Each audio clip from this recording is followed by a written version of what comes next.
Mari sama-sama kita bangkit berdiri.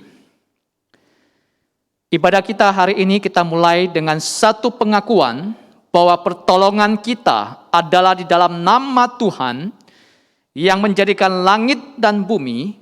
Turunlah kiranya atas kita sekalian anugerah dan damai sejahtera dari Allah Bapa dan Tuhan kita Yesus Kristus. Amin.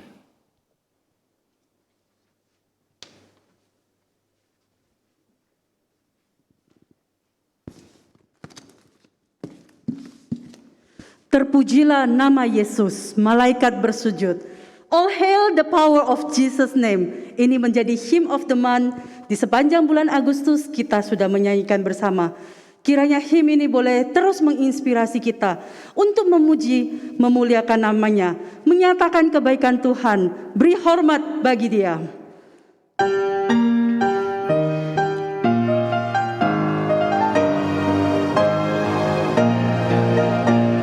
Terpujilah nama Yesus, malaikat bersujud.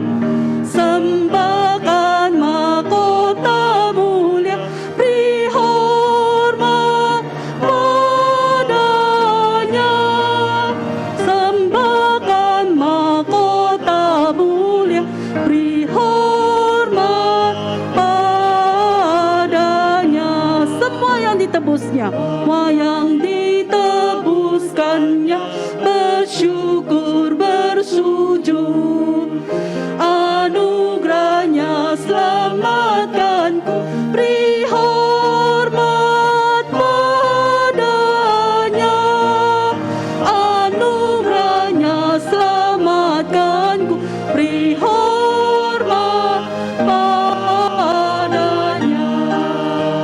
Bangsa-bangsa di dunia berhimpun bersujud kepadanya. Bangsa-bangsa di dunia berhimpun bersujud. Pandanglah hormat mulianya, beri hormat padanya. Pandanglah hormat mulianya, beri hormat padanya. Bersama umat di sorga, umat di sorga bertelut bersujud bagi domba yang disembelih, beri hormat padanya. Bagi domba yang disembelih, beri hormat padanya. Domba yang disembelih, beri hormat padanya. Mari kita bersatu dalam doa. Kami datang padamu Tuhan Allah yang berkuasa, yang mengasihi kami, yang memberikan nyawamu bagi kami. Kiranya namamu yang dipuji, ditinggikan di seluruh bumi, terlebih di dalam hati kami dan di dalam seluruh keberadaan kami. Kami datang padamu Tuhan, layakkanlah kami Tuhan. Jadikanlah kami alatmu untuk memuliakan namamu. Kiranya ibadah hari ini Engkau berkati. Setiap puji-pujian yang kami naikkan dan firman Tuhan yang kami dengar, Engkau urapi dengan kuat kuasa-Mu. Kiranya ibadah hari ini menjadi persembahan yang harum dan berkenan di hati-Mu. Segala puji, sembah dan hormat kami naikkan hanya di dalam nama Tuhan Yesus, Juru Selamat penembus kami. Amin. Jemaat dipersilakan duduk kembali. Seringkali kita mengatakan kita mengasihi Tuhan, tetapi lebih sering lagi kita gagal melakukan kehendak-Nya. Kita lebih sering memegahkan diri dan ingin menjadi raja atas hidup kita, bukan Tuhan yang menjadi raja. Kita lebih peduli terlihat baik di hadapan manusia daripada baik di hadapan Tuhan. Mari kita kembali datang pada Tuhan, mengingat kembali pengorbanan Kristus di kayu salib yang sudah menanggung dosa kita. Kita persiapkan diri untuk masuk dalam doa pengakuan dosa. Singer akan menyanyikan bait yang pertama.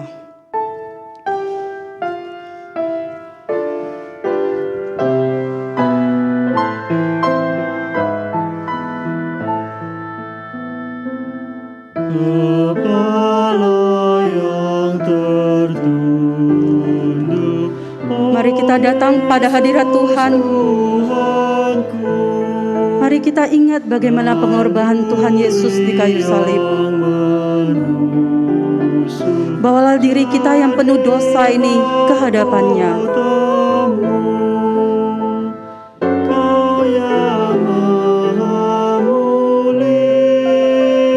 Karena di dalam Dia, dosa kita sudah ditanggung.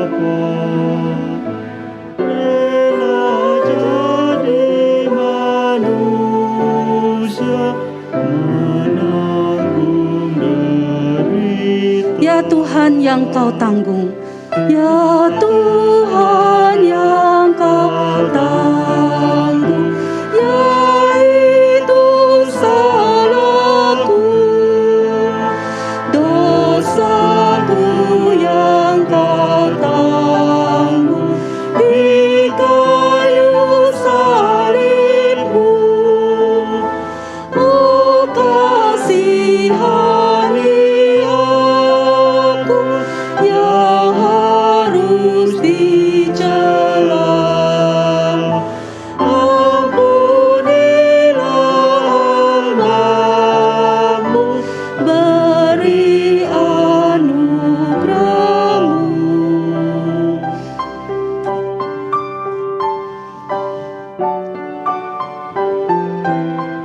Tak dapat kulukiskan betapa syukurku. Tak dapat kulukiskan betapa syukurku. Sengsara yang Kau derita, nyatakan kasih-Mu. Terimalah aku Tuhan, jadikan milik-Mu. Selamanya setia dan mengasihi-Mu.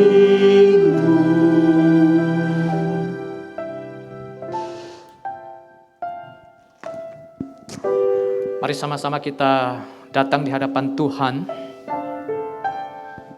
Kita merendahkan diri kita di hadapan Tuhan. Tidak ada dosa yang terlalu besar yang Tuhan tidak bisa mengampuni kita. Karena itu biarlah kita datang di hadapan Tuhan. Kita mau berseru kepada Tuhan seperti pemazmur berseru kepada Tuhan. Sembunyikanlah wajah-Mu terhadap dosaku. Hapuskanlah segala kesalahanku. Mari jemaat kasih Tuhan,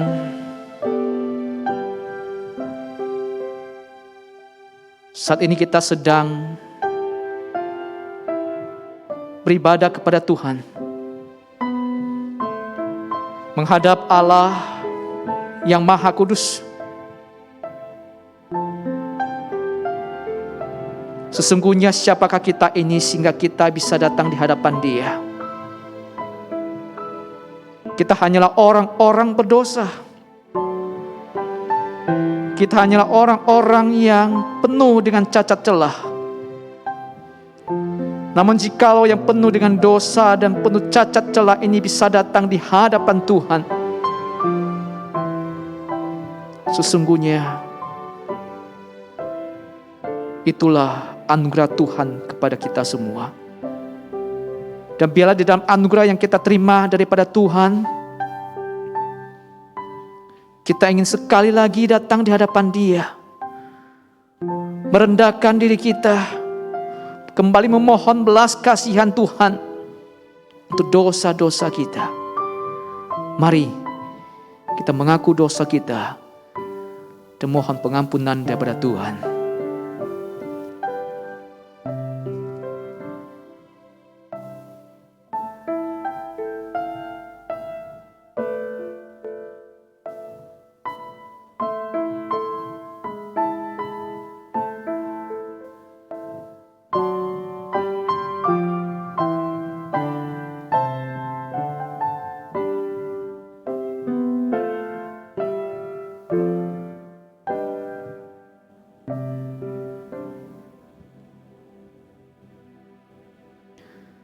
Tuhan, kasihani kami, orang-orang yang berdosa ini. Kasihani kami,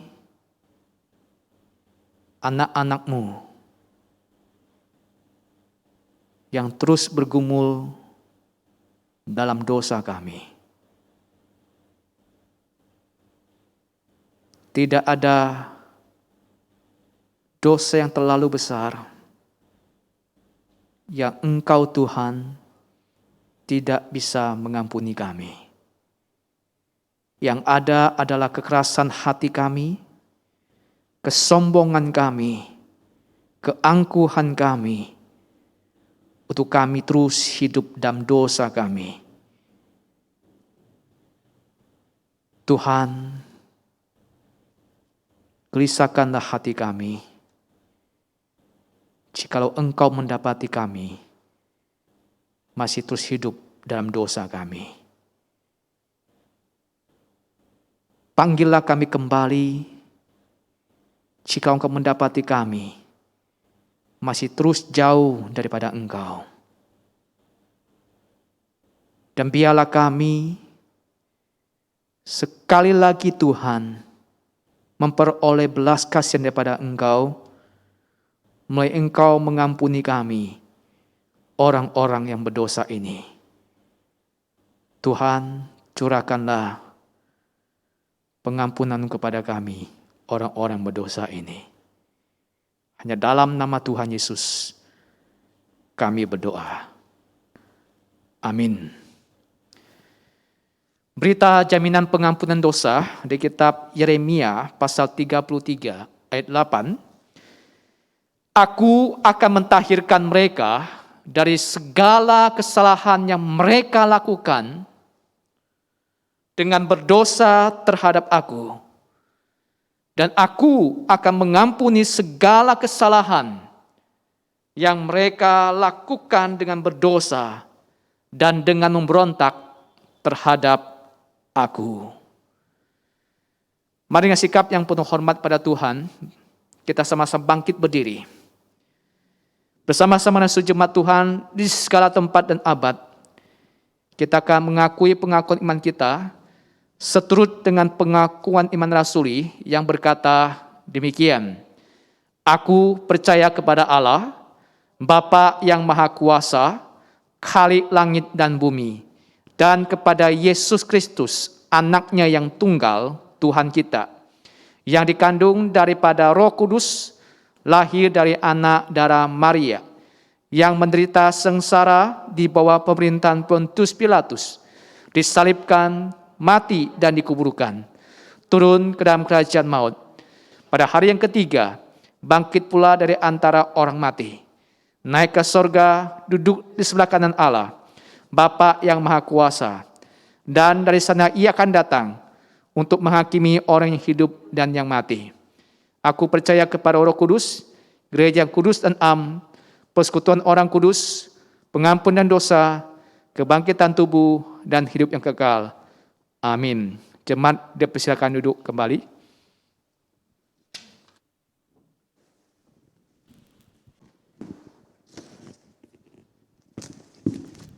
Saatnya kita akan mendengarkan penguraian firman Tuhan. Sebelumnya mari kita persiapkan diri. Kita nyatakan bersama, aku mengasihi Engkau Yesus. Dan kita juga bertekad pada hari ini, kita mau menjadi pelaku-pelaku firman-Nya. Mari kita nyatakan bersama, aku mengasihi Engkau Yesus. Aku mengasihi Engkau Yesus dengan segenap hatiku. Aku mengasihi Engkau Yesus dengan segenap jiwaku. Ku renungkan firman-Mu siang dan malam, ku pegang perintah-Mu dan ku lakukan. Engkau tahu ya Tuhan, tujuan hidupku hanyalah untuk menyenangkan hati-Mu. Sekali lagi wanita menyanyi, pria berdoa. Aku mengasihi Engkau Yesus dengan segenap hatiku. Pria saja. Aku mengasihi Engkau Yesus dengan segenap jiwaku. Kita nyatakan bersama, ku renungkan firman-Mu. Firman-Mu siang dan malam, ku pegang perintah-Mu dan ku lakukan. Engkau tahu ya Tuhan, tujuan hidupku hanyalah untuk menyenangkan hati-Mu. Ku renungkan firman-Mu. Ku renungkan firman-Mu siang dan malam, ku pegang perintah-Mu dan ku lakukan.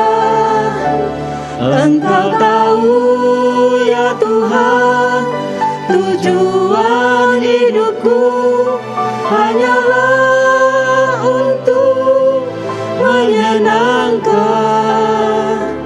hati-Mu. Waktu selanjutnya saya persilakan Pendeta Johan Juandi. Salam sejahtera saudara yang terkasih dalam Kristus. Kini saatnya kita akan membaca dan merenungkan firman Tuhan. Dan sebelum itu saya mengajak saudara kita berdoa bersama, mohon pertolongan Tuhan. Kita berdoa. Bapa yang baik, kami sungguh bersyukur untuk firman-Mu yang hidup. Dan firman yang terus berbicara kepada kami di dalam setiap situasi kami. Hari ini juga Tuhan, Kau berbicaralah kepada kami. Dan biarlah firman-Mu mengubah hal-hal cara pandang kami yang tidak benar, khususnya tentang harta dan kepemilikan. Ajarlah kami kebenaran-Mu yang berharga ini Tuhan, dan pakai hamba-Mu di dalam keterbatasannya untuk boleh menyampaikan dengan jelas, dan untuk kemuliaan Kristus saja. Dengar doa kami demi nama Tuhan Yesus, kami bersyukur dan berdoa. Amin. Saudara terkasih, teks yang diberikan kepada saya untuk dikhotbahkan hari ini diambil dari Injil Markus pasal yang ke-10 ayat 17 sampai ke 27. Saya mengajak saudara sekalian membuka Injil Markus pasal yang ke-10 ayat 17 sampai ke 27. Demikian firman Tuhan, Injil Markus 10 mulai ayat 17. Pada waktu Yesus berangkat untuk meneruskan perjalanannya, datanglah seorang berlari-lari mendapatkan dia, dan sambil bertelut di hadapannya, ia bertanya, "Guru yang baik, apa yang harus kuperbuat untuk memperoleh hidup yang kekal?" Jawab Yesus, "Mengapa kau katakan aku baik? Tak seorang pun yang baik selain daripada Allah saja. Engkau tentu mengetahui segala perintah Allah, jangan membunuh, jangan berzina, jangan mencuri, jangan mengucapkan saksi dusta, jangan mengurangi hak orang, hormatilah ayahmu dan ibumu." Lalu kata orang itu kepadanya, "Guru, semuanya itu telah kuturuti sejak masa mudaku." Tapi Yesus memandang dia dan menaruh kasih kepadanya. Lalu berkata kepadanya, hanya satu lagi kekuranganmu. Pergilah, jualah apa yang kau miliki, dan berikanlah itu kepada orang-orang miskin. Maka engkau akan beroleh harta di surga. Kemudian datanglah kemari dan ikutlah aku. Mendengar perkataan itu, ia menjadi kecewa, lalu pergi dengan sedih sebab banyak hartanya. Lalu Yesus memandang murid-muridnya di sekelilingnya dan berkata kepada mereka, alangkah sukarnya orang yang beruang masuk ke dalam kerajaan Allah. Murid-muridnya tercengang mendengar perkataannya itu, tapi Yesus menyambung lagi, anak-anakku, alangkah sukarnya masuk ke dalam kerajaan Allah. Lebih mudah seekor unta melewati lubang jarum daripada seorang kaya masuk ke dalam kerajaan Allah. Mereka makin gempar dan berkata seorang kepada yang lain, jika demikian, siapakah yang dapat diselamatkan? Yesus memandang mereka dan berkata, bagi manusia hal itu tidak mungkin, tapi bukan demikian bagi Allah, sebab segala sesuatu adalah mungkin bagi Allah. Demikian pembacaan firman Tuhan. Nah, saudara, di dalam kisah yang baru kita baca ini, kita melihat ada satu perkataan Yesus yang terdengar keras sekali. Yesus berkata, alangkah sukarnya orang yang beruang atau orang kaya masuk ke dalam kerajaan Allah. Nah, ini membuat murid-murid menjadi gempar. Dan bahkan Yesus menegaskan sekali lagi, Yesus mengulang lagi, dan dia katakan, alangkah sukarnya orang kaya masuk ke dalam kerajaan Allah. Lebih mudah seekor unta masuk melewati lubang jarum daripada orang kaya masuk ke dalam kerajaan Allah. Saudara, kedengarannya di sini, Yesus bersikap negatif sekali kepada orang kaya. Apakah memang benar Yesus bersikap negatif terhadap kekayaan? Kenapa murid-muridnya sangat heran, bahkan kemudian dikatakan gempar mendengar perkataan yang keras ini? Karena dalam cara pandang orang Yahudi, kekayaan itu bukanlah dosa, tapi justru itu berkat daripada Tuhan untuk mereka yang taat, untuk mereka yang menjalankan perintah-perintah Tuhan. Maka kekayaan adalah upah yang Allah berikan. Dalam perjanjian lama kita melihat banyak orang-orang saleh yang kaya, seperti Abraham, seperti Ayub, seperti Salomo yang pada awal hidupnya hidup dengan benar di hadapan Allah. Maka saudara, bagi orang-orang Yahudi, kekayaan itu bukan sesuatu yang salah. Orang Yahudi punya cara pandang yang positif tentang kekayaan dan kepemilikan, dan mereka memandang itu sebagai berkat daripada Tuhan. Lalu apa maksud Yesus tadi ketika dia mengatakan lebih mudah seekor unta masuk melewati lubang jarum daripada orang kaya masuk ke dalam kerajaan Allah? Saudara, kita lihat apakah kata-kata Yesus ini semacam teka-teki? Apakah kata-kata Yesus ini menjadi semacam kata-kata yang punya bersayap, istilahnya ada arti sampingan? Apakah begitu? Saudara, kalau kita melihat baik-baik sebenarnya sama sekali tidak. Yesus sedang tidak bicara suatu ungkapan. Yesus sedang tidak bicara sesuatu yang bersayap. Maksud Yesus apa adanya. Kalau unta itu lebih mudah masuk ke dalam lubang jarum, itu artinya mustahil. Mustahil orang kaya masuk ke dalam kerajaan Allah. Itu yang Yesus maksudkan. Jadi tidak ada maksud tersembunyi di sini. Tetapi saudara, tentu kita perlu mengerti apa yang dimaksud oleh Yesus dengan mustahil orang kaya masuk ke dalam kerajaan Allah. Kita perlu melihat dan mengerti di sini apa yang Yesus tidak maksudkan. Yesus tidak bermaksud bahwa semua orang kaya itu pasti buruk. Semua orang kaya pasti berdosa, tidak. Yesus juga tidak melihat bahwa menjadi kaya itu adalah dosa. Atau dengan kata lain, kita tidak boleh mengumpulkan kekayaan. Tidak juga. Dan Yesus juga tidak bermaksud bahwa semua orang miskin itu pasti lebih baik daripada orang kaya, dan orang miskin lebih gampang masuk ke surga. Itu juga tidak dimaksudkan oleh Yesus. Lalu kalau begitu, apa maksud Yesus? Mustahil bagi orang kaya masuk ke dalam kerajaan Allah. Untuk itu kita perlu melihat latar belakang, kisah di balik perkataan Yesus yang sudah kita baca tadi. Saudara, kita melihat ketika Yesus sedang dalam perjalanannya, ada seorang yang kemudian datang tergopoh-gopoh menghampiri Yesus. Dan kita melihat orang ini ternyata adalah orang yang sangat kaya. Kalau kita melihat cerita yang sama, yang paralel ada di dalam Injil Matius dan juga di Injil Lukas. Maka Matius mengatakan orang ini adalah seorang muda. Dan Lukas mengatakan dia adalah seorang pemimpin. Jadi kalau kita gabungkan karakteristik dalam ketiga Injil ini, muda, kaya, pemimpin, maka anak muda ini seringkali disebut pemimpin muda yang kaya, rich young ruler. Jadi orang semacam inilah yang datang kepada Yesus di tengah-tengah salah satu perjalanan Yesus. Nah, saudara, hebatnya anak muda pemimpin yang kaya ini bukan saja dia punya kelebihan dalam hal hartanya, tapi ternyata dia juga adalah seorang yang saleh secara religius. Dengan kata lain, dia taat kepada hukum-hukum Taurat. Dia orang sangat memperhatikan perintah-perintah Tuhan. Maka saudara, ketika kita melihat dia bertanya kepada Yesus, apa yang harus aku perbuat untuk memperoleh hidup yang kekal? Dan Yesus menjawab kepada dia dan menyebutkan sederetan hukum, jangan membunuh, jangan berzina, jangan mencuri, jangan mengucapkan saksi dusta, jangan mengurangi hak orang, hormatilah ayahmu dan ibumu. Saudara, kita cukup terkejut melihat respons anak muda yang kaya ini. Dia dengan tenangnya, dia dengan satu confident, dan dia dengan tanpa rasa bersalah, dia berani bilang pada Yesus, Guru, itu mah sejak masa mudaku sudah aku lakukan semuanya. Luar biasa, bukan saudara?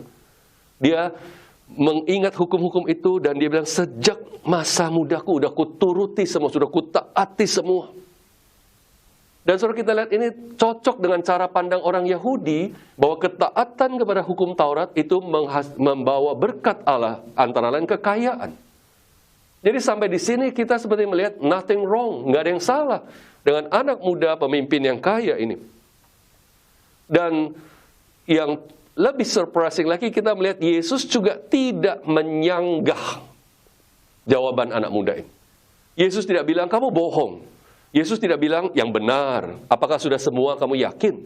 Yesus tidak sedikit pun meragukan jawaban anak muda yang kaya ini bahwa dia sudah memperhatikan dan melakukan hukum-hukum Taurat sejak masa mudanya. Yesus tidak membantah sama sekali jawaban ini. Tapi kemudian Yesus dikatakan di ayat yang penting sekali, memandang orang muda itu dengan kasih. Yesus tahu orang ini sebenarnya dekat dengan kerajaan Allah, tapi belum di dalam kerajaan Allah. Dan Yesus begitu mengasihi dia. Dan kemudian Yesus mengatakan satu perkataan yang sangat penting. Hanya satu lagi kekuranganmu. Hanya satu lagi kekuranganmu. Saudara, saya percaya sesungguhnya perkataan itu, jawaban Yesus itulah yang sedang ditunggu-tunggu oleh anak muda yang kaya itu. Untuk jawaban itulah dia datang mencari Yesus, ingin mendapatkan jawaban. Kenapa, saudara? Kalau kita melihat sebenarnya apa yang dijawab oleh Yesus itu, jangan membunuh, ya taatilah hukum Taurat, jangan berzina, jangan mencuri, jangan mengucapkan saksi dusta, jangan mengingini sesamamu. Itu adalah jawaban standar dalam keyahudian, Yudaisme. Kalau anak muda itu bertanya kepada guru-guru atau rabi-rabi Yahudi yang lain, jawabannya sama, begitu. Jadi apa yang Yesus jawab dalam level pertama itu tidak ada yang unik. Semua orang Yahudi akan menjawab yang sama. Kalau ingin mendapatkan hidup yang kekal, ingin mendapatkan kerajaan Allah, lakukan perintah-perintah Allah. Jadi tidak ada yang sebenarnya terlalu istimewa dari jawaban Yesus yang pertama.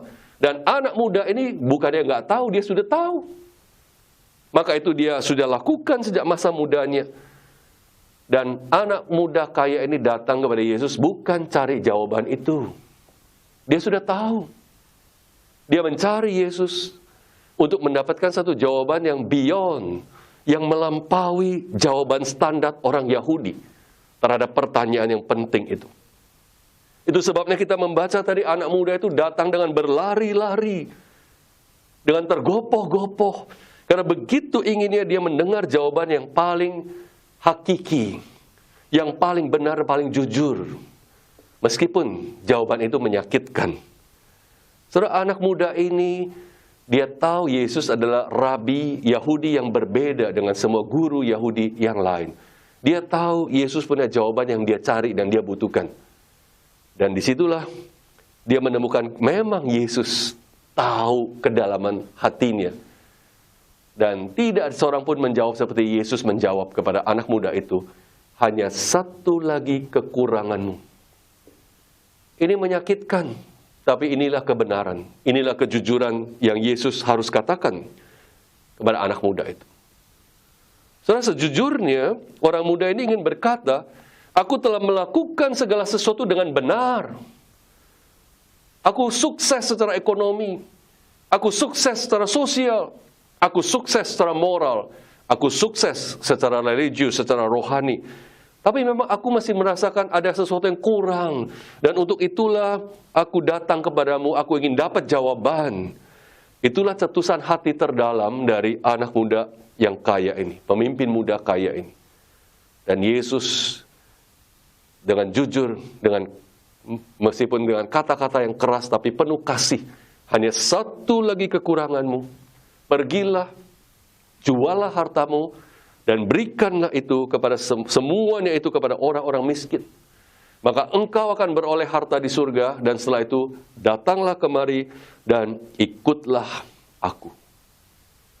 Saudara, kita lihat Yesus tahu masalah utama dari anak muda ini adalah dia telah meletakkan kepercayaannya kepada hartanya. Seluruh kepercayaannya dia letakkan kepada hartanya. Saudara, apa problem atau masalah utama dari pemimpin muda yang kaya ini?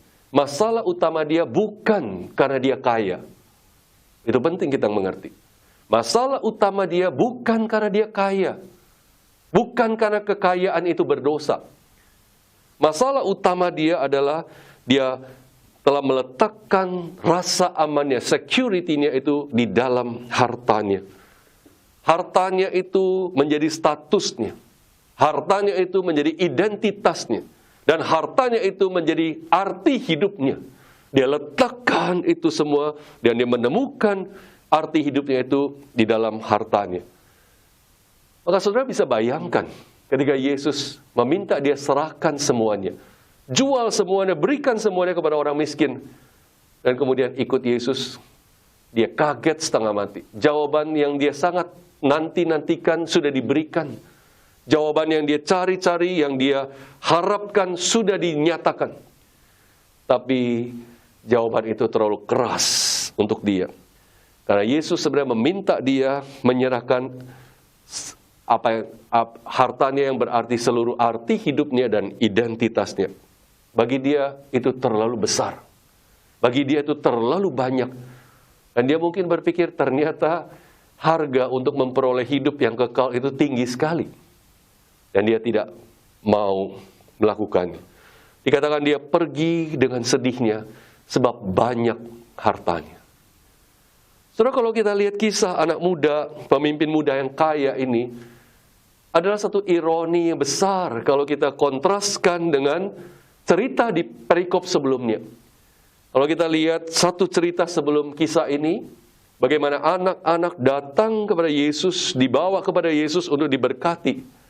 Dan apa kata Yesus kalau kita lihat di Markus 10 ayat 14, Yesus bilang apa? Biarkanlah anak-anak itu datang kepadaku, jangan menghalang-halangi mereka, sebab orang-orang yang seperti itulah yang empunya kerajaan Allah. Yesus berkata, anak-anak seperti itulah yang empunya kerajaan Allah. Saudara, kita lihat ironis bukan? Anak-anak yang justru tidak punya apa-apa, sedikit pun harta tidak punya. Tapi Yesus bilang justru mereka yang empunya kerajaan Allah. Sedangkan pemimpin muda yang kaya ini, yang punya begitu banyak hal kebanggaannya, justru dia di luar daripada kerajaan Allah. Dia tidak memiliki kerajaan Allah itu. Disinilah kita melihat apa yang Yesus maksudkan sebenarnya adalah untuk mendapatkan kerajaan Allah itu. Untuk mendapatkan hidup yang kekal ini, kita perlu melepaskan pegangan kita kepada apapun juga kecuali hanya kepada Allah. Anak-anak itu tidak punya pegangan apa-apa. Anak-anak itu tidak punya rasa aman yang ditaruh di dalam apapun. Mereka polos. Mereka tahu hidupnya sederhana. Ada orang tua yang menjamin hidup mereka. Mereka tidak mengerti pergumulan orang tuanya, tapi mereka tahu hidup mereka akan dirawat oleh orang tuanya. Mereka punya iman yang sederhana dan meletakkan rasa aman mereka di dalam semua apa yang diatur bagi mereka. Itulah anak-anak. Dan itulah Yesus bilang, mentalitas seperti itu, cara pikir seperti itulah yang bisa membawa kita masuk ke dalam kerajaan Allah. Sedangkan orang kaya ini, dia menaruh seluruh rasa amannya, identitasnya, dan kemudian arti hidupnya itu di dalam harta. Yang kehilangan itu berarti kehilangan segalanya. Dan itu berarti dia menolak kerajaan Allah. Saudara, di sini kita melihat Yesus menawarkan dirinya sebenarnya. Luar biasa. Yesus menawarkan dirinya kepada anak muda kaya ini menggantikan seluruh hartanya. Dia bilang, juallah seluruh hartamu, berikan kepada orang miskin semua, kemudian ke sini dan ikutlah aku. Saudara, tidak semua orang yang Yesus ketemu, Yesus tawarkan kesempatan seperti ini. Ada yang bahkan ingin ikut Yesus, tapi Yesus bilang tidak. Tapi anak muda yang kaya ini, dia tawarkan, ke sini ikut aku kemanapun aku pergi. Yesus seperti bilang, bayangkan hidupmu tanpa harta yang engkau pegang sekarang. Bayangkan hidupmu tanpa tabungan, tanpa properti, tanpa saham, tanpa investasimu, dan yang kamu punya hanya aku. Bisakah engkau hidup seperti itu?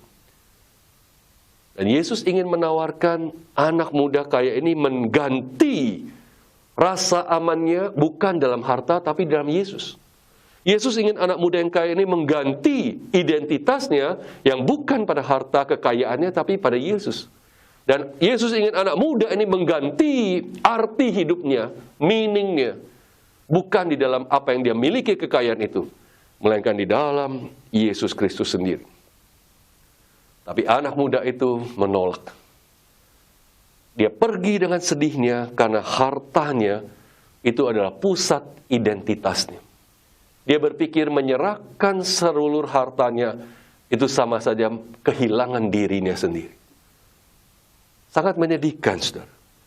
Saudara, kalau kita lihat masalah pemimpin muda yang kaya ini, sebenarnya adalah masalah banyak orang percaya hari ini juga, saudara. Hari ini ada begitu banyak orang-orang yang mengaku Kristen, yang mengaku percaya Tuhan. Mereka seperti orang Kristen yang setia. Mereka aktif ke gereja, rajin melayani, mereka ikut berbagai kegiatan. Bahkan kemudian mereka juga memberikan persembahan-persembahan mereka. Tapi sebenarnya hati mereka itu begitu attached, begitu terikat kepada materi, kepada uang, kepemilikan mereka, dan sadar tidak sadar mereka sedang menaruh rasa aman mereka di sana. Mereka menaruh identitas mereka di sana. Mereka hanya merasa berarti karena apa yang mereka miliki dan apa yang mereka simpan. Yesus ingin mengajarkan betapa harta atau uang itu memiliki satu kuasa, satu potensi yang besar untuk menyimpangkan orang jauh dari kerajaan Allah. Yaitu ketika kita menaruh rasa aman kita di dalam harta itu.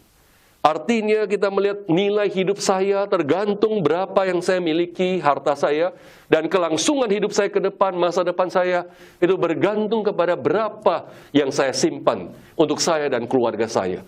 Orang-orang seperti ini, Yesus lihat jauh dari kerajaan Allah. Ini adalah orang-orang yang mengatakan, the more I have, the more I am. Dirinya, identitasnya, meaning hidupnya itu, semua tergantung berapa yang dia miliki, berapa yang dia investasikan, berapa tabungannya, sahamnya, propertinya, dan sebagainya. Maka saudara, apa yang kita perlu lakukan adalah detachment, keterlepasan dari harta kita. Bukan masalah kita, bukan artinya kita tidak boleh miliki harta. Bukan artinya kita tidak boleh mengumpulkan kekayaan. Kita tentu sebagai orang percaya harus bekerja sungguh-sungguh, bisnis dengan baik, berkreasi dalam inovasi, dalam usaha kita semakin berkembang, dan kita memperoleh semakin banyak. Itu baik. Itu berkat Tuhan. Tapi apa yang Yesus ingatkan setelah Allah berkati dengan begitu banyak, apa yang kita sebut harta, kepemilikan, properti, aset, jangan hati kita terpaut di sana. Jangan kemudian kita melihat inilah rasa amanku, inilah menjamin masa depanku, hari esokku dan keluargaku, inilah arti hidupku. Saudara, kita perlu ada satu detachment, satu keterlepasan dari harta kita. Dan ini membutuhkan satu renovasi internal hati kita yang dikerjakan oleh Tuhan. Maka saudara, kalau Yesus bilang mustahil bagi manusia, tapi bagi Allah tiada yang tidak mungkin. Maka itu artinya hanya Kristus sendiri yang sanggup mengerjakan di dalam diri kita, sehingga merubah konsep cara pandang kita tentang tempat rasa security kita, tempat aman kita. Merubah cara pandang kita tentang identitas kita dan juga arti hidup kita. Yesus ingin kita melepaskan segala signifikansi yang kita temukan di dalam harta itu dan berpindah menemukan signifikansi arti penting hidup kita itu di dalam Dia yang mempunyai sebenarnya harta yang jauh-jauh lebih besar lagi. Saudara, di sini kita melihat, kita perlu mengerti bahwa Yesus tidak meminta setiap orang Kristen menjadi miskin, jual hartanya dan kemudian ikut Dia. Tidak. Yang Yesus minta itu adalah rubahlah konsep tempat rasa security-mu. Ubahlah konsep identitasmu. Ubahlah konsep nilai dan rasa amanmu kepada Tuhan Yesus. Saudara, kalau kita lihat, apakah Yesus pantas, layak meminta hal seperti itu? Apakah Yesus pantas menuntut penyerahan total kita kepada Dia, sehingga menjadikan Dia sebagai dasar keamanan kita, identitas kita, dan arti hidup kita? Saya harus katakan Yesus sangat layak. Kalau kita melihat kisah tentang pemimpin muda yang kaya ini, kita bisa justru membandingkan anak muda tadi dengan Yesus sendiri. Yesus juga masih muda, bukan? Umur 30-an. Yesus juga seorang pemimpin. Dia raja segala raja. Dan bicara kekayaan, Yesus tak terhingga. Dia mempunyai langit dan bumi dan segala isinya. Yesus mempunyai segala kemuliaan, kejayaan, keagungan, kebesaran. Jadi saudara, Yesus ini sesungguhnya dialah pemimpin muda yang kaya, yang sejati, the true rich, the real rich young ruler. Dialah yang sesungguhnya anak muda, pemimpin muda yang kaya itu. Karena dia mempunyai segala-galanya. Tapi Yesus rela untuk tidak melihat itu sebagai arti hidupnya, sebagai nilai dia yang patut dipertahankan. Paulus bilang, meskipun sebagai Allah dia tidak mempertahankan semua itu, tapi dia menjadi hamba dan menjadi manusia dan taat sampai mati di kayu salib. Yesus tidak memanfaatkan semua itu, mengeksploitasi semua keuntungan dan kebesaran dia untuk kepentingannya sendiri, untuk keamanannya sendiri. Tapi Yesus tinggalkan itu semua, dan Yesus justru datang untuk mati bagi kita, supaya kita yang binasa dalam dosa bisa menerima hidup yang kekal di dalam Kristus Yesus. Saudara, Paulus berkata dalam 2 Korintus 8 ayat 9 bahwa Kristus yang oleh karena kamu menjadi miskin, sekalipun dia kaya, supaya kamu menjadi kaya oleh karena kemiskinannya. Jadi saudara, Yesus begitu kaya, tapi dia rela menjadi miskin. Datang sebagai manusia yang rendah dalam kesederhanaan, melayani kita, mati bagi kita, supaya kita menjadi kaya secara rohani. Di dalam Kristus kita mewarisi kekayaan yang tidak terhingga, yang sampai kepada kekekalan. Karena Yesus rela menjadi miskin. Jadi saudara, Yesus adalah pemimpin muda kaya yang sejati, yang rela menyerahkan semuanya untuk memperoleh kita. Dia menyerahkan semua yang bagi manusia adalah satu kebanggaan, kekayaan, status, usia muda. Itu semua Yesus tidak pandang sebagai sesuatu yang dia harus pegang erat-erat. Maka saudara, kalau kita bertanya, pantaskah Yesus minta totalitas hidup saya? Pantas sekali. Karena dia sudah menyerahkan lebih dulu. Yesus tidak minta kita melakukan apa yang dia tidak lakukan.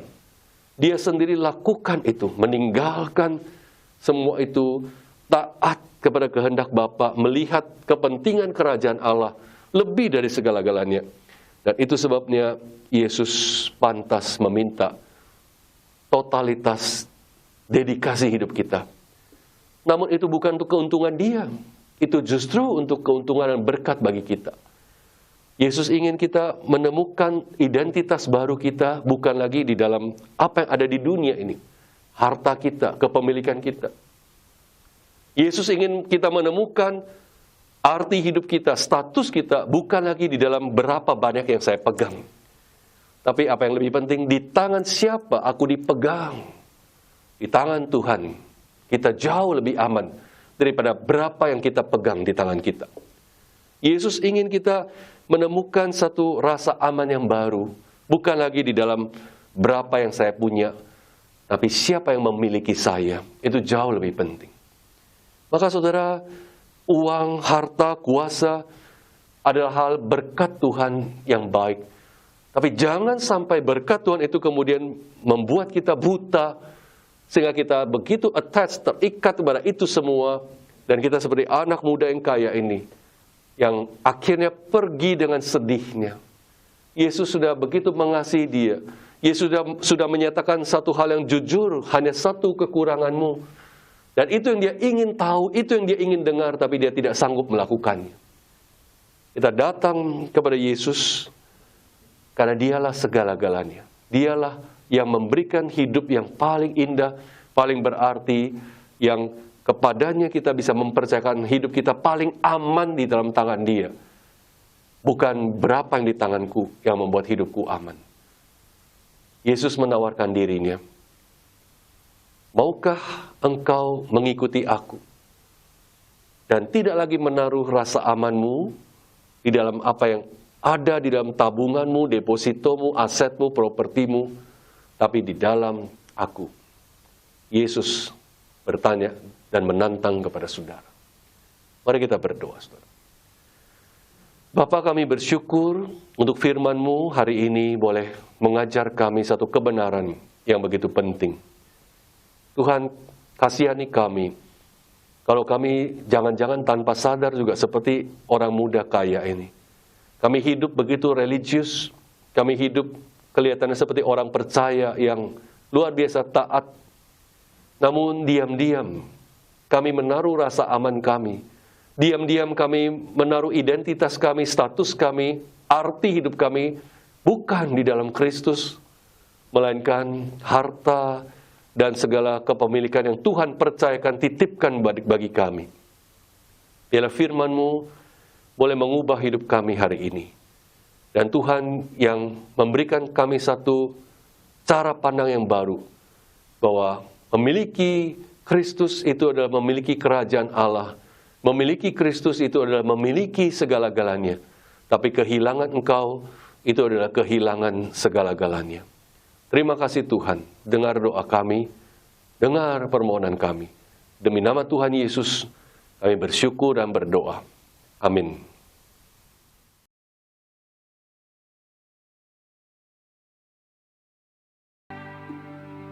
Kita tahu, perlahan namun kian nyata, COVID-19 menyebabkan hidup semua orang semakin susah. Banyak orang jadi pengangguran. Banyak usaha jadi lesu. Banyak orang jadi sakit. Banyak orang kehilangan anggota keluarganya.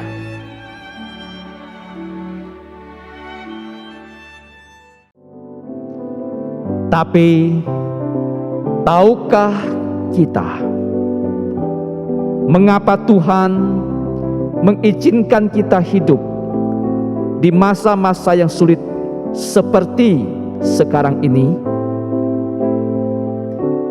Inilah saatnya. Ya, inilah kesempatan bagi kita untuk menjadi berkat bagi orang lain. Pelayanan sosial GKY Kelapa Gading terpanggil untuk menjadi berkat bagi orang lain di masa pandemi ini. Webinar penanganan dini ketika terpapar COVID-19, mencarikan dan mengirimkan tabung oksigen bagi yang membutuhkan, mengirimkan makanan bagi yang kesulitan mendapatkan makanan ketika terpapar COVID-19, pelayanan kedukaan bagi jemaat yang berduka. Dengan kita menjadi berkat bagi orang lain, maka orang lain yang sedang bergumul, mereka tidak lagi merasa sendirian.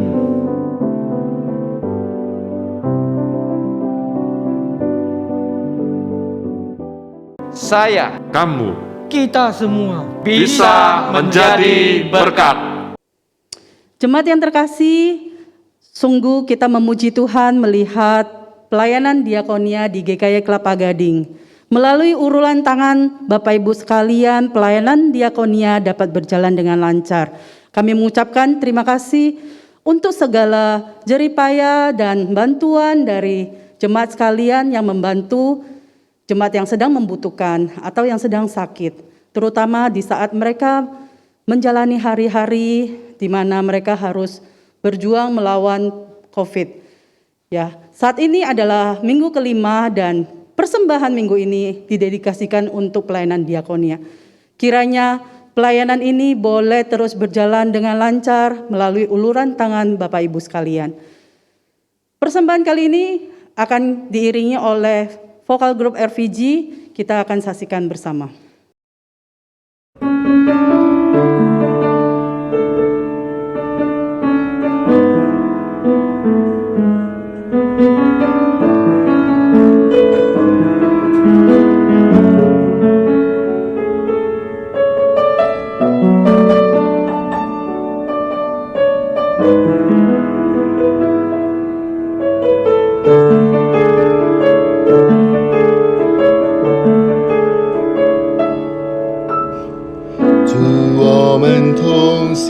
在你面前，以祷告寻求你面。我们转离所有的恶行，定义单单跟随你。主，我们是属于你的名。求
告星球里面，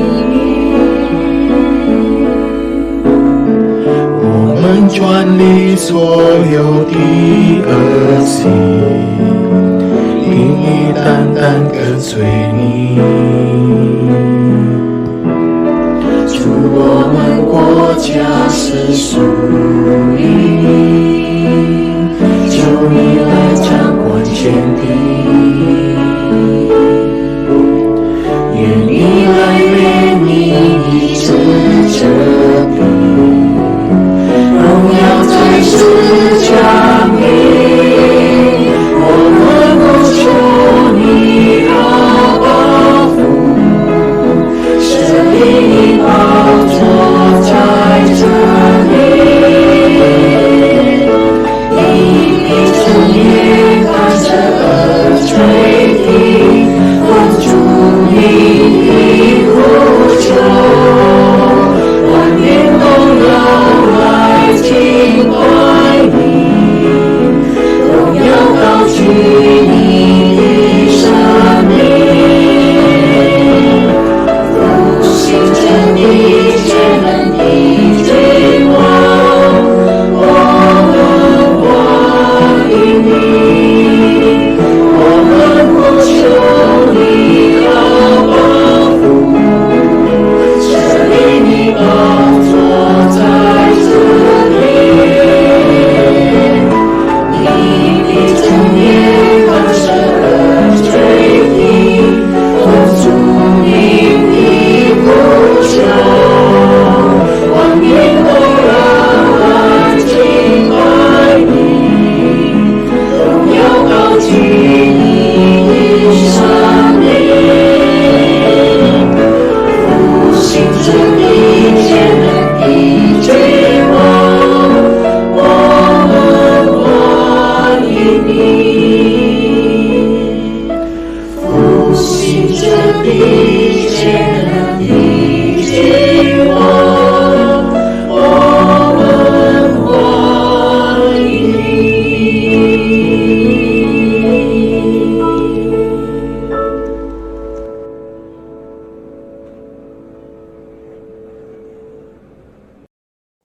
Bapak Ibu yang terkasih, mari kita bersatu dalam doa. Kami bersyukur padamu Tuhan, Engkau sudah memberkati kami, sehingga hari ini kami boleh mengikuti ibadah dan saat ini kami boleh memberikan persembahan. Kami sadar Tuhan, semua itu adalah berasal daripadamu Tuhan. Kiranya persembahan kami pada hari ini boleh memberkati setiap pelayanan yang ada di gereja ini, terutama untuk pelayanan diakonia kami serahkan kepadamu Tuhan. Kiranya apa yang kami lakukan boleh memuliakan nama-Mu Tuhan. Engkau boleh pakai seluruh tangan-tangan yang sudah memberikan persembahan ini. Juga Engkau berkati dan Engkau terus memimpin hidup kami sehingga semakin hari boleh semakin serupa Kristus. Kami berdoa kiranya setiap jemaat yang membutuhkan uluran tangan juga Engkau boleh berkati Tuhan. Engkau berikan mereka pengharapan dan berikan mereka kelegaan Tuhan. Kami berdoa di dalam nama Tuhan Yesus. Amin. Selanjutnya kita akan mendengarkan warta.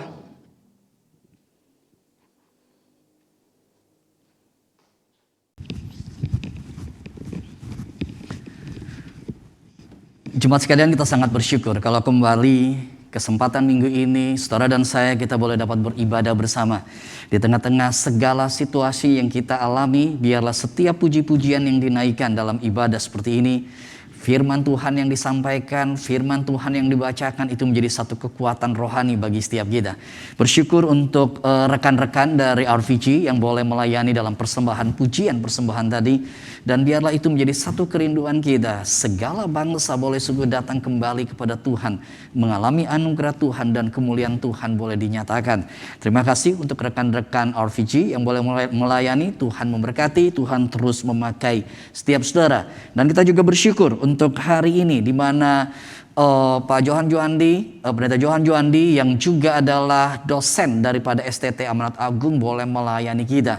Dan saudara, biarlah firman yang sudah disampaikan itu boleh memandu hidup kita. Dan saya percaya setiap kita orang-orang yang diberkati, orang-orang kaya yang ada di gereja kita adalah orang-orang kaya yang boleh masuk kerajaan sorga dan memakai segala harta materi itu menjadi kemuliaan Tuhan. Terima kasih untuk Pendeta Johan Juandi. Tuhan juga berkati pelayanan yang dilakukan sebagai dosen di STT Amanat Agung. Dan saudara, STT Amanat Agung adalah sekolah yang ada di bawah naungan daripada sinode gereja kita. Kita juga berdoa biarlah Tuhan yang boleh memberkati rekan-rekan yang melayani di STT Amanat Agung. Dan saudara, beberapa hal yang perlu kami ajak jemaat untuk memperhatikan dalam kesempatan ibadah hari ini. Saudara, minggu akan datang adalah minggu yang pertama, dan setiap minggu pertama di dalam ibadah yang kita lakukan, kita juga mengadakan perjamuan kudus. Karena itu bagi saudara-saudara yang memerlukan roti dan anggur untuk di dalam mengikuti perjamuan kudus ini, saudara boleh dapat mengambil di gereja dan boleh menghubungi juga tata usaha jika saudara memerlukan beberapa bantuan. Dan kalau saudara kemudian datang ke gereja dan kemudian mengambil roti dan anggur tersebut, kita bersyukur rekan-rekan di dalam bidang ibadah, mereka juga menyiapkan ada ruangan di mana kita juga boleh mengambil waktu untuk berdoa. Saudara ingat, meskipun saudara di rumah, roti dan anggur saudara ikut dalam perjamuan, kita harus ingat itu adalah tubuh dan darah Tuhan yang harus kita hormati. Karena itu pakai waktu, saudara bukan saja mengambil di gereja roti dan anggur, saudara juga boleh memakai waktu untuk berdoa, untuk menyiapkan hati. Dan kalau saudara tidak memungkinkan untuk datang ke gereja berdoa, di rumah saudara juga tolong siapkan hati sebelum menerima roti dan anggur pada hari Minggu akan datang. Dan saudara kemudian berkaitan dengan subbidang pemerhati. Ini adalah subbidang yang ada dalam bidang persekutuan. Saudara, kami hendak menyampaikan kepada saudara di dalam periode kemajelisan kali ini, saudara, kami akan mencoba untuk bisa memperhatikan jemaat dengan lebih baik. Saudara, karena itu, kalau saudara mengingat sebenarnya dari beberapa tahun yang lalu di gereja kita sudah mencoba untuk membagi di dalam beberapa wilayah. Ya, ada 5 wilayah. Ya, saudara, waktu itu memang kita berbicara mengenai persekutuan doa wilayah, tapi saat ke depan ini persekutuan doa wilayah ini adalah salah satu bagian activity daripada wilayah yang lebih besar. Saudara, karena itu saya berharap saudara boleh memperhatikan setiap denah wilayah ini. Jadi ini adalah wilayah-wilayah yang coba kami bagi sesuai dengan alamat peta daripada khususnya daerah Kelapa Gading dan sekitarnya. Dan di dalam wilayah-wilayah ini kami ingin menjangkau saudara. Saudara, karena itu nantinya di dalam waktu-waktu ke depan ini sangat mungkin entah rekan hamba Tuhan ataupun rekan daripada ketua wilayah mungkin akan menghubungi saudara dan mengharapkan kalau saudara ada dalam satu wilayah, saudara boleh masuk di dalam grup daripada WA wilayah. Jadi grup WA wilayah ini akan mengcover seluruh jemaat di setiap wilayah.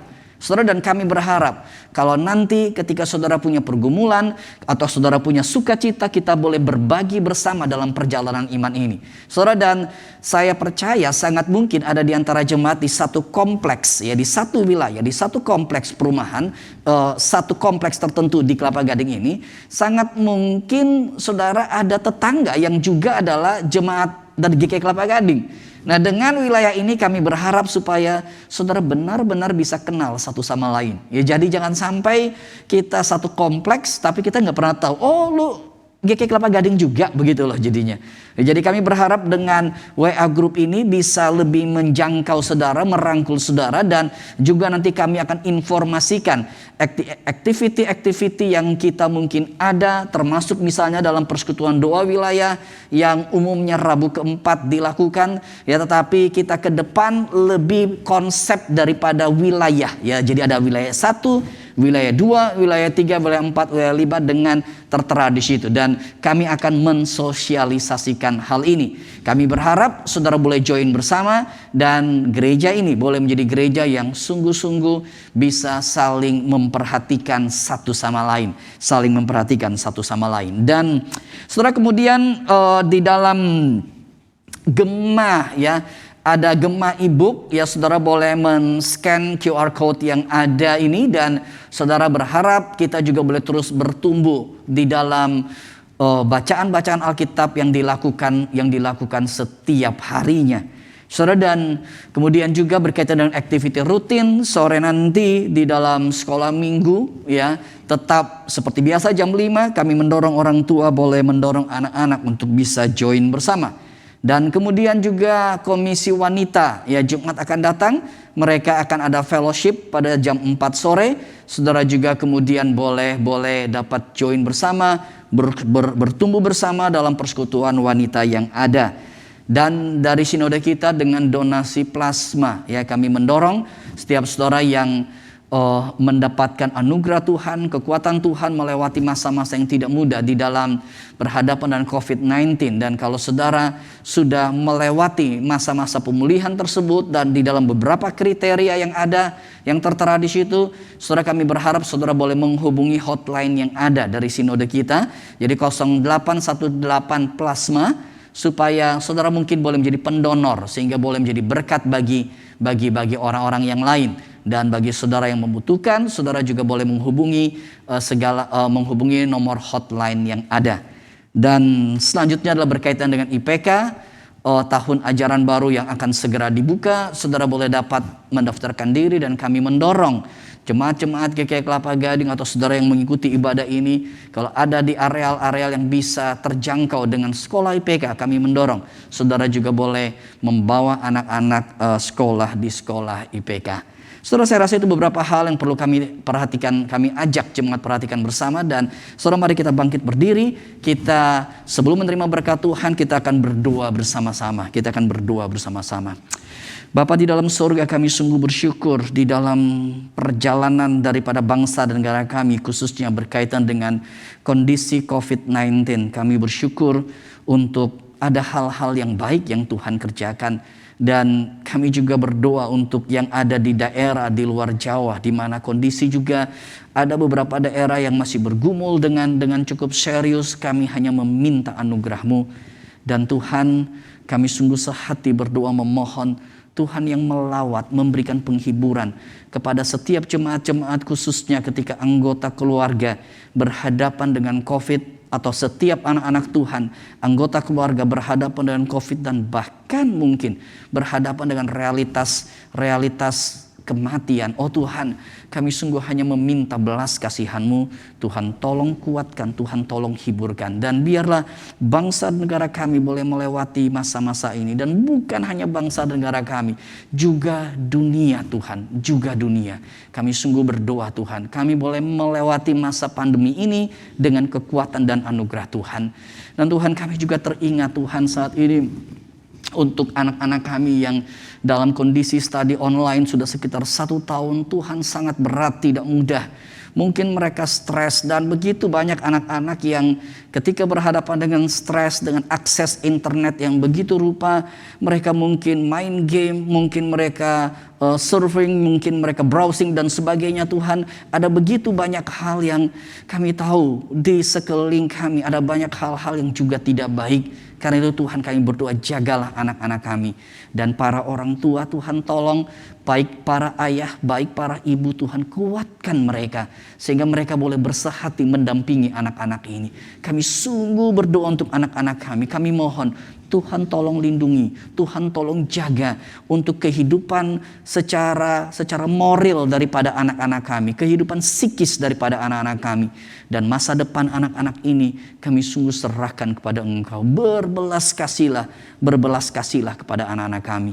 Dan kami juga khusus teringat akan Afghanistan Tuhan. Di tengah-tengah kondisi yang terjadi beberapa waktu terakhir, dan kami juga sadar banyak anak-anak Tuhan yang bergumul di sana. Kami meminta belas kasihan-Mu, kami meminta pertolongan Tuhan. Dan biarlah PBB juga boleh menjadi satu badan dunia yang juga dapat tetap mengarahkan jalannya setiap negara. Kami sungguh berdoa Tuhan, kami sungguh berdoa. Mohon belas kasihan Tuhan, mohon Tuhan berbelas kasih. Kami sungguh berdoa menyerahkan negara Afghanistan ini ke dalam tangan Tuhan. Masa depan mereka, tekanan-tekanan yang mungkin dihadapi warga, segala kekhawatiran yang dihadapi, kami sungguh berdoa. Kami hanya meminta belas kasihan Tuhan. Dan untuk saudara-saudara seiman kami yang ada di sana, tambahkan iman, kuatkanlah mereka. Dan Tuhan, untuk setiap jemaat juga yang bergumul pada hari-hari ini, hamba berdoa memberkati mereka satu persatu. Tuhan, kadangkala kami seakan-akan hidup tidak ada jalan keluar. Karena itu Tuhan, topang saudara-saudara kami, kuatkan untuk terus melangkah dan boleh melihat jalan keluar yang Tuhan siapkan. Berbelas kasihlah Tuhan, berbelas kasih. Dengarlah doa kami, hanya di dalam nama Tuhan Yesus kami berdoa. Amin. Doksologi. Puji Allah Bapa Putra, puji Allah Roh Kudus, ketikanya yang esa, pohon selamat sumber berkat.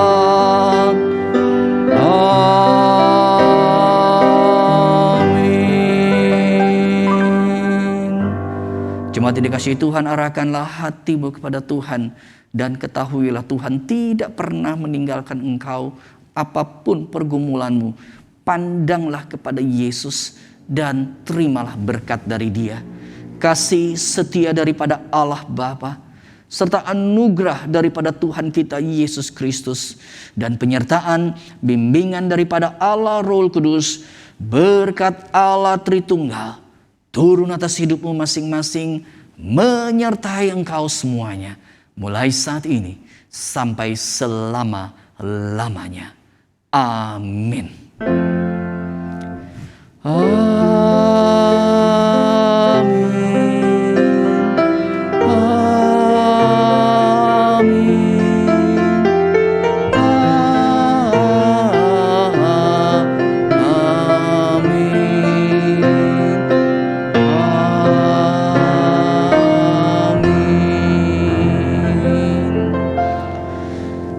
Jemaat berduduk kembali, doa teduh dan ibadah selesai. Tuhan memberkati setiap saudara. Selamat hari Minggu. Tuhan berkati.